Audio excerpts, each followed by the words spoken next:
in our own life, we approach our life very much like this text. We don't see a big S, on the wall when we're having a bad day. When we're having a difficult day, the screensaver doesn't come up and say, Satan is attacking today at 2:22 p.m. That doesn't happen. And oftentimes because of that, because we don't see it or recognize it, we fall prey to his schemes. And I want to warn you and encourage you and exhort you to realize that one of Satan's greatest strategies is to get you to work the angles from the world's point of view. He wants you to be busy.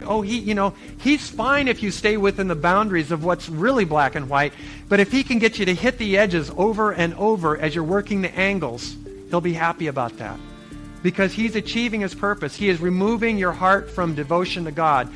The thing that frightens Satan the most is when a man or woman works the angles God's way, on bended knee before a sovereign and holy God. That is frightening to Satan. That is his defeat.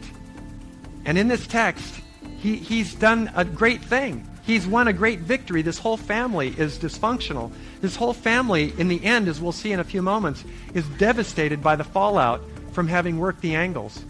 And why I share these things with you is that I know that some of you today are working the angles. You've got stuff going on in your life. I would suggest that maybe many of us are working the angles. We're trying to figure out, okay, we got this situation at home. Dad's not quite the husband he should be, or mom's not quite the godly wife she should be. And we're working the angles.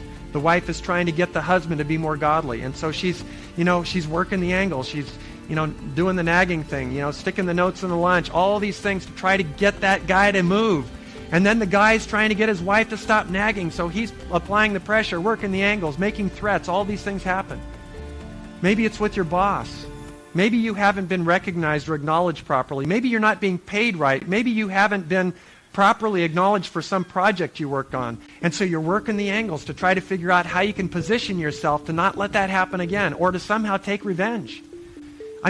Working the angles can be in 1,000 different ways to get your way. Your objective may be absolutely, wonderful, but your methodology is not God's if you're trying to work the angles God's way. And so I am encouraging you to recognize that Satan is behind the effort to get you to work the angles.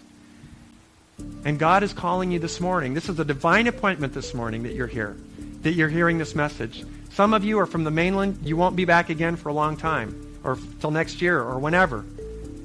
And this is a divine appointment that God is giving you. And he's calling you to give up working the angles the world's way and to begin to shape your body in the angles of prayer and devotion to God. God will never forsake a man or woman who is willing to work the angles his way.